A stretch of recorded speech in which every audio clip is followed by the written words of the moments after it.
Welcome you all on English India YouTube channel. This is Sarita Singh और आज के video lecture में हम जिस टॉपिक को डिस्कस कर रहे हैं वो है एडजेक्टिव क्लॉज। क्लॉजेस की सीरीज में अभी तक हमने नाउन क्लॉज को डिस्कस कर लिया है। आज हमारा टॉपिक ऑफ डिस्कशन है एडजेक्टिव क्लॉज। एडजेक्टिव क्लॉज को समझने से पहले हमें एडजेक्टिव और क्लॉज को सेपरेटली समझना होगा। एडजेक्टिव वो वर्ड्स होते हैं जो सेंटेंस में आए हुए नाउन या प्रोनाउन को डिफाइन करते हैं, उसके शेप, साइज, कलर, अपीयरेंस, उसकी क्वालिटीज के बारे में हमें बताते हैं। एक वर्ड में ही लिमिटेड होते हैं एडजेक्टिव्स। लेकिन जब हम एडजेक्टिव क्लॉज की बात करते हैं तो एडजेक्टिव क्लॉज होते हैं ग्रुप ऑफ वर्ड जिसमें कई वर्ड्स आते हैं और ये सेंटेंस में आए हुए नाउन या प्रोनाउन को डिफाइन करता है, क्योंकि जो वर्ड सेंटेंस में एडजेक्टिव का होता है नाउन या प्रोनाउन को डिफाइन करने का, सेम वही वर्ग एडजेक्टिव क्लॉज का होता है किसी भी सेंटेंस में अपने से पहले आए हुए नाउन या प्रोनाउन को डिफाइन करता है। जब हम क्लॉजेस की बात करते हैं तो क्लॉजेस का मतलब होता है वो ग्रुप ऑफ वर्ड जिसमें हमेशा ही सब्जेक्ट एंड वर्ब का कॉम्बिनेशन होता है।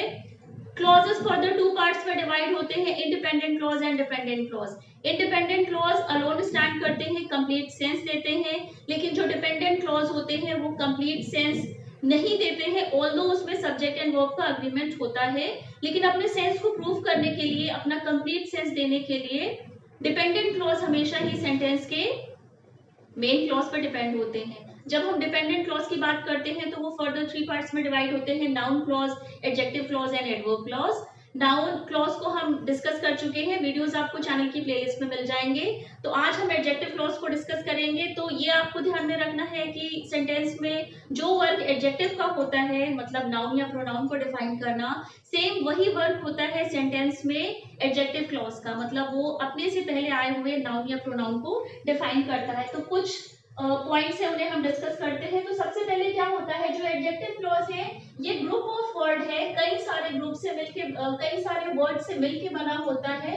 सब्जेक्ट एंड वर्ब का अग्रीमेंट होता है, मॉडिफाई करता है, अपने से पहले आए हुए नाउन या प्रोनाउन को मॉडिफाई करता है, क्योंकि एडजेक्टिव का वर्क ही होता है नाउन या प्रोनाउन के बारे में एड ऑन इंफॉर्मेशन देना। अब ये स्टार्ट होता है रिलेटिव प्रोनाउन से, जो कि होते हैं who, whose, whom, which and that। ये सभी रिलेटिव प्रोनाउन है। हम who, whose और whom का यूज करते हैं पर्सन के साथ में। which का यूज हम तब करते हैं जब हम किसी थिंग के बारे में बात करते हैं, और that का यूज हम करते हैं जब हम पर्सन और थिंग दोनों के बारे में बात करते हैं। तो जो एडजेक्टिव क्लॉज होते हैं वो स्टार्ट होते हैं रिलेटिव प्रोनाउन के साथ में, जो कि who, whose, whom, which and that हैं। और जब इनमें हम एवर को ऐड कर देते हैं, मतलब जब हम who, whose, whom, which में एवर को ऐड कर देते हैं, तब ये हो जाते हैं whoever, whosever, whomever या whichever। इनका यूज भी हम करते हैं एडजेक्टिव क्लॉज को जब हम फॉर्म करते हैं। आगे एग्जांपल में हम इसको समझेंगे। अब जो एडजेक्टिव क्लॉज होता है वो हमें किस बात का आंसर का, किस क्वेश्चन का आंसर देता है, जब हम व्हाट पूछते हैं क्या, और व्हाट काइंड का जो भी हमें आंसर मिलता है किसी भी सेंटेंस में, जब हमें क्या और जो थिंग है वो किस तरह की है उसका जब हमें आंसर मिलता है, तो वो हमें आंसर देने का काम एडजेक्टिव क्लॉज ही करते हैं। अब यहाँ पर हम कुछ एग्जांपल्स को देखते हैं जो कि रिलेटिव प्रोनाउन के साथ ऐड होके एडजेक्टिव क्लॉज को फॉर्म किया है, मतलब कि एडजेक्टिव क्लॉज जो है वो रिलेटिव प्रोनाउन के साथ में ही स्टार्ट होगा। फर्स्ट एग्जांपल है the man who lives next to me is a doctor. तो यहाँ पर who lives next to me ये पूरा ही एडजेक्टिव क्लॉज है, क्योंकि ये सेंटेंस में आए हुए जो नाउन है, मैन यहाँ पर नाउन है, द डिटर्मिनर है, द मैन ये सेंटेंस का सब्जेक्ट है, नाउन है। अब किस मैन के बारे में बात हो रही है, who lives next to me is a doctor, मतलब हमने उस पर्सन के बारे में बात की है, नाउन को डिफाइन किया है कि हम उसी मैन के बारे में बात कर रहे हैं, who lives next to me. तो ये जो पूरा ग्रुप ऑफ वर्ड है हु से स्टार्ट हुआ है, रिलेटिव प्रोनाउन है, who lives next to me, ये पूरा ही एक एडजेक्टिव क्लॉज है, क्योंकि ये नाउन के बारे में बता रहा है कि हम उस मैन के बारे में बात कर रहे हैं जो मेरे घर के जस्ट नेक्स्ट में रहता है। इज अ डॉक्टर, वो क्या है, डॉक्टर है। नेक्स्ट एग्जांपल है we did not find any restaurant that serves veg pizza। तो यहाँ पर जो that है, that सर्व्स वेज पिज्जा, ये पूरा ही एक ग्रुप ऑफ वर्ड है, एडजेक्टिव क्लॉज है, क्योंकि ये हमें इंफॉर्मेशन दे रहा है रेस्टोरेंट के बारे में। रेस्टोरेंट क्या है? नाउन है। नाउन को कौन से वर्ड डिफाइन करते हैं? एडजेक्टिव डिफाइन करते हैं। अगर वो ग्रुप ऑफ वर्ड है तो वो एडजेक्टिव क्लॉज होगा। अब दैट का यूज हम करते हैं पर्सन और थिंग्स दोनों के लिए। तो यहाँ पर क्या बात हो रही है कि we did not find any restaurant, हमें कोई भी ऐसा रेस्टोरेंट नहीं मिला है जो कि सर्व करता वेज पिज्जा को। तो दैट रिलेटिव प्रोनाउन है, किसके बारे में हमें बता रहा है? रेस्टोरेंट के बारे में। सेंटेंस को कनेक्ट करा है सेंटेंस के मेन पार्ट से। We did not find any restaurant, अगर हम सिर्फ ये बोलते हैं कि we did not find any restaurant तो सेंटेंस अपने आप में कंप्लीट है, आपको पढ़ के सेंस आएगा, इंडिपेंडेंट क्लॉज है। लेकिन जब हमें अपनी बात को और बताना है, उसमें कुछ और ऐड ऑन करना है, तो हम ये बोल रहे हैं दैट सर्व्स वेज पिज्जा, वो रेस्टोरेंट जहां पर सिर्फ वेज पिज्जा मिले। तो एडजेक्टिव क्लॉज कनेक्ट होते हैं सेंटेंस के मेन क्लॉज के साथ, डिफाइन करते हैं नाउन को। थर्ड एग्जांपल है we will take either a taxi or bus whichever comes first. तो यहाँ पर जो whichever comes first है, हमने डिस्कस करा था कि जब हम रिलेटिव प्रोनाउन में मतलब who, whose, whom, which में जब हम ever को ऐड कर देते हैं तो वो भी रिलेटिव प्रोनाउन की तरह ही वर्क करते हैं। अब whichever यहाँ पर रिलेटिव प्रोनाउन ही है, ever को ऐड कर दिया गया है। अब यहाँ पर एक सेंटेंस है we will take either a taxi or bus। Sentence अगर आप पढ़ेंगे, अगर फुल स्टॉप यहाँ लगा देते हैं तो सेंटेंस कंप्लीट है कि हम क्या लेंगे, या तो हम टैक्सी लेंगे या बस लेंगे।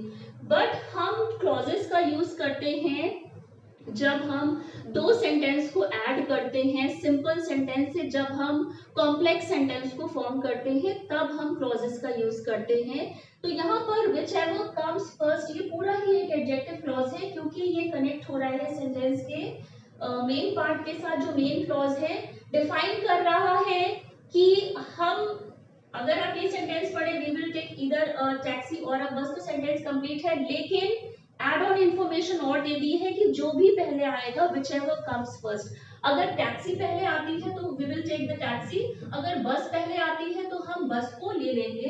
तो नाउन या प्रोनाउन को ही वो डिफाइन कर रहा है, एडजेक्टिव क्लॉज है, ग्रुप ऑफ वर्ड है। फोर्थ एग्जांपल है the winner whoever wins the race gets the trophy। तो यहाँ पर whoever wins the race ये एक पूरा एडजेक्टिव क्लॉज है, whoever से स्टार्ट हुआ है, किसको डिफाइन कर रहा है? विनर को। विनर क्या है सेंटेंस में? नाउन है। The winner whoever wins the race gets the trophy, मतलब विनर जो भी होगा, जो रेस को जीतेगा उसे ही ट्रॉफी मिलेगी। तो हमने अपने सिंपल सेंटेंस में ऐड कर दिया। अगर हम ये बोलते हैं the winner gets the trophy तो सेंटेंस कंप्लीट है, सेंटेंस का सेंस आ रहा है क्योंकि सब्जेक्ट एंड वर्ब का कॉम्बिनेशन है। लेकिन जब हम इसमें कोई चीज और ऐड करेंगे सिंपल से उसको हम कॉम्प्लेक्स सेंटेंस बनाएंगे तो हम क्लॉजेस का यूज करते हैं। whoever wins the race ये यहाँ पर एज अ एडजेक्टिव क्लॉज की तरह आया है क्योंकि इसने विनर जो कि नाउन है उसको डिफाइन करा है। अब हमने ये तो डिस्कस करा है कि एडजेक्टिव क्लॉज फॉर्म होता है रिलेटिव प्रोनाउन के थ्रू भी ऐड होता है। अब जो एडजेक्टिव क्लॉज है वो रिलेटिव एडवर्ब के थ्रू भी कनेक्ट होता है सेंटेंस के मेन क्लॉज से। रिलेटिव एडवर्ब्स क्या होते हैं? When, where and why. ये हमें क्या बताते हैं? टाइम के बारे में बताते हैं, प्लेस के बारे में बताते हैं एंड किसी काम के होने के पीछे के रीजन को बताते हैं। एग्जांपल्स देखते हैं जैसे कि यहाँ पर Let us go to the cafe where we find the free Wi-Fi। तो where we find the free Wi-Fi ये पूरा ही एक ग्रुप ऑफ वर्ड है, एडजेक्टिव क्लॉज है, क्योंकि इसने हमें बताया है कि हम उसी कैफे में जाएंगे। प्लेस बताई है, प्लेस को डिफाइन कर रहा है where, कि हम उसी प्लेस पे जाएंगे या उसी कैफे पे जाएंगे जहां पर हमको फ्री वाईफाई मिलेगा। तो क्योंकि रिलेटिव एडवर्ब से स्टार्ट हुआ है, वेयर ने प्लेस के बारे में बताया है, एडजेक्टिव क्लॉज, रिलेटिव प्रोनाउन और रिलेटिव एडवर्ब्स जो कि व्हेन, वेयर एंड व्हाई होते हैं, इससे भी कनेक्ट होते हैं सेंटेंस के मेन क्लॉज के साथ। अगर आप ये सेंटेंस देखें, let us go to the cafe, full stop आप लगाएंगे तो ये सेंटेंस अपने आप में कंप्लीट है, सब्जेक्ट एंड वर्ब का कॉम्बिनेशन है। लेकिन सिंपल सेंटेंस को जब हम और डिफाइन करते हैं, अपनी बात को हम और अच्छे से बताना चाहते हैं तो हम क्लॉजेस का यूज करते हैं। किस कैफे में जाएंगे? Where we find the free WiFi. तो प्लेस की बात हो रही है, तो ये पूरा ग्रुप ऑफ वर्ड एक एडजेक्टिव क्लॉज है।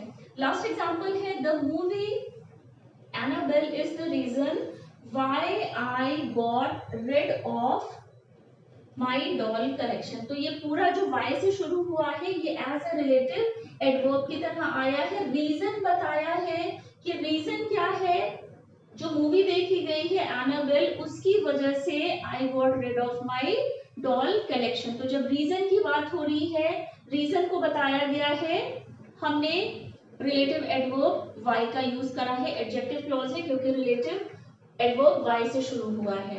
अब ये हम बात करते हैं कि जो एडजेक्टिव क्लॉज होते हैं वो तो हमने डिस्कस कर लिया है कि रिलेटिव प्रोनाउन के थ्रू स्टार्ट होते हैं, और एडजेक्टिव क्लॉज कभी भी स्टार्ट नहीं करते हैं सेंटेंस को, मतलब रिलेटिव जो एडजेक्टिव क्लॉज होते हैं वो सेंटेंस के स्टार्टिंग में नहीं आते हैं क्योंकि डिपेंडेंट क्लॉज होते हैं, इसलिए हमेशा ही मेन क्लॉज के बाद में आएंगे या मेन नाउन के बाद में आएंगे। एडजेक्टिव क्लॉज हमेशा ही नाउन या प्रोनाउन के बाद में आते हैं।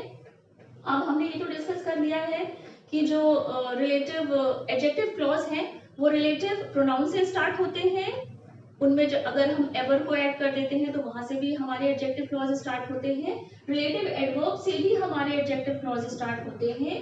अब जो एडजेक्टिव क्लॉज है ये कितने टाइप्स के होते हैं इस बात को देखते हैं। तो एडजेक्टिव क्लॉज के टाइप की बात करते हैं तो वो 2 पार्ट्स में डिवाइड होते हैं, एक होता है एसेंशियल जिसे हम रिस्ट्रिक्टिव क्लॉज कहते हैं, और एक होता है नॉन एसेंशियल जिसे हम नॉन रिस्ट्रिक्टिव क्लॉज कहते हैं। तो सबसे पहले हम एसेंशियल रिस्ट्रिक्टिव क्लॉज को समझेंगे। ये क्या करता है, हमको नेसेसरी इंफॉर्मेशन देता है सेंटेंस में आए हुए नाउन या प्रोनाउन के बारे में। एग्जांपल है यहाँ पर जैसे कि those students whose name are on the list।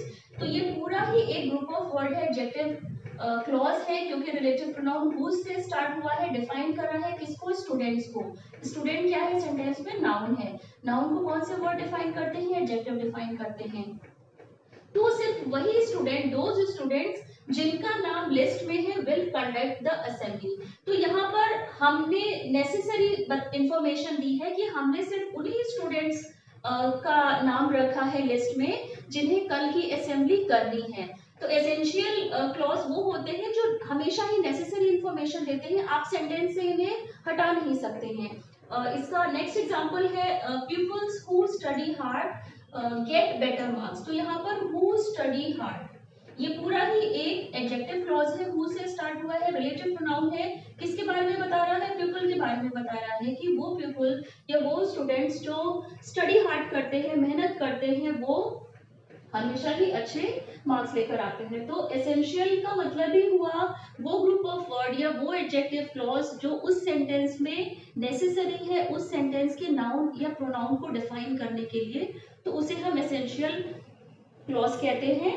अब हम नॉन एसेंशियल या नॉन रिस्ट्रिक्टिव क्लॉज किन्हें कहते हैं, जो इम्पोर्टेंट नहीं है सेंटेंस में, अगर हम उन्हें सेंटेंस से हटा भी देते हैं तो सेंटेंस के ग्रामेटिकल स्ट्रक्चर पे इफेक्ट नहीं पड़ेगा, और ये ऑफसेट होते हैं with the help of comma. Example के थ्रू आप समझेंगे जैसे कि apples which I regularly eat। तो ये पूरा ही एडजेक्टिव क्लॉज है क्योंकि which से स्टार्ट हुआ है, रिलेटिव प्रोनाउन से स्टार्ट हुआ है। एप्पल्स क्या है, यहाँ पर एप्पल्स नाउन है, नाउन को डिफाइन करने वाला वर्ड या ग्रुप ऑफ वर्ड एडजेक्टिव होगा या एडजेक्टिव क्लॉज होगा।